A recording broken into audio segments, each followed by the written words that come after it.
So here's my results so far. I have some artwork on the wall, I have some picture frames, and in Affinity, the first thing you want to do is go to equi-rectangular projection so that you can work on the things on your wall without distortion. Next, I'm going to use PixelSquid to drag and drop some picture frames into my panorama. So I'll go find the frame that I want.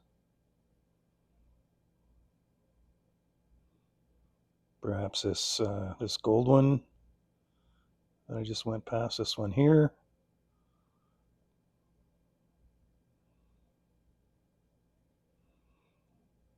And I'll wait till it loads and I can spin it around to the right orientation.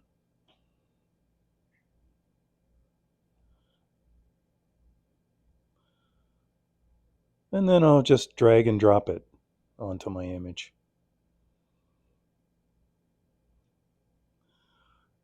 The way you do this is by hitting download, PNG, and view. And once that's loaded, just drag it over. I can resize it here by dragging the handles. It's not a perfect match,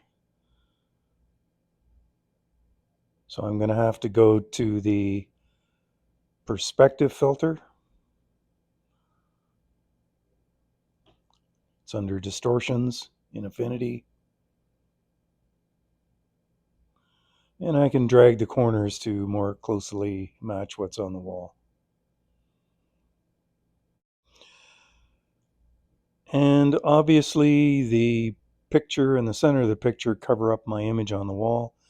There aren't too many assets in PixelSquid that have transparent centers, but we're just going to cut this out in Affinity to reveal the picture in behind it. So I've used the pen tool to define corners, and then I flip to the node tool to be able to finely adjust the corners, get in really close so I can make a selection.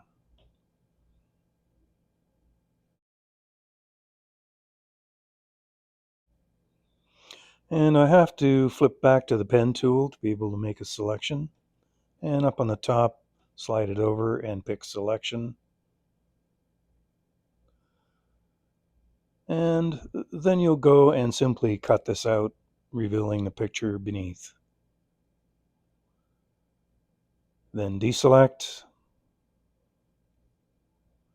And to be able to go back to the full image, to be able to clear the projection, you're going to have to merge down.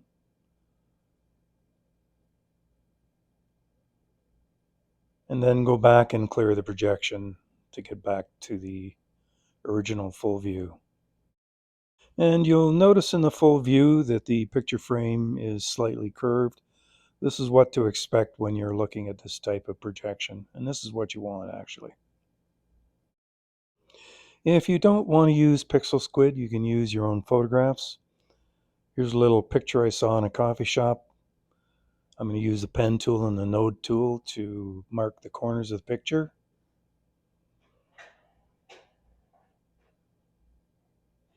And once I've used the pen tool and the node tool to finally adjust the corners, I flip back to the pen tool and I can cut away the background. Now I hope Jessica doesn't mind. I haven't stolen her picture. I have taken her picture frame. So we'll just do the final adjustments on the corners with a node tool.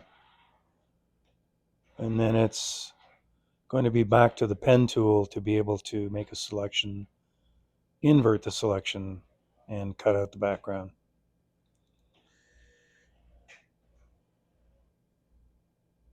So I'll just slide the top panel over to selection.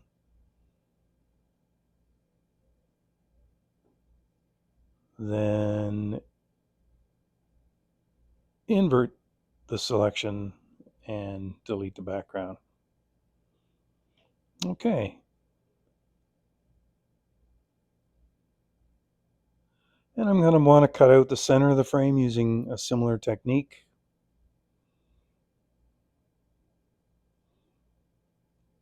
Finally adjust the corners as before.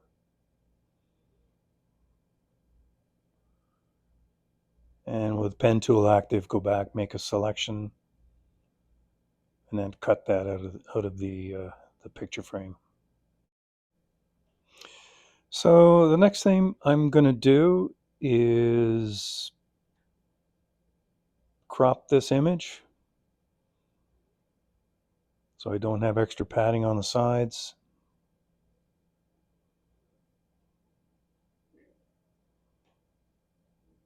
And that looks pretty good. I should probably retouch that matte a little bit. There's a reflection on it, and I'll leave that for a later time. And the last thing I'm going to do is export a PNG that I can use in my gallery. And that should be ready for use.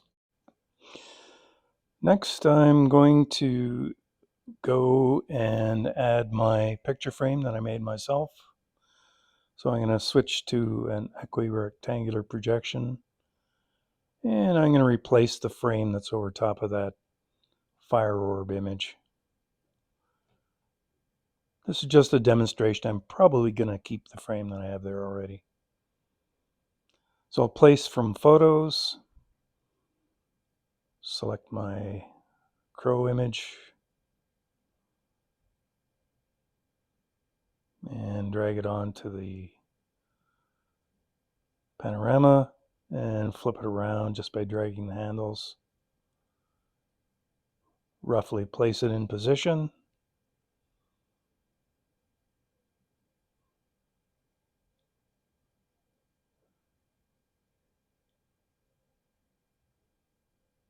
And when I get close, I'm going to go to the perspective distortion to be able to make it more closely match.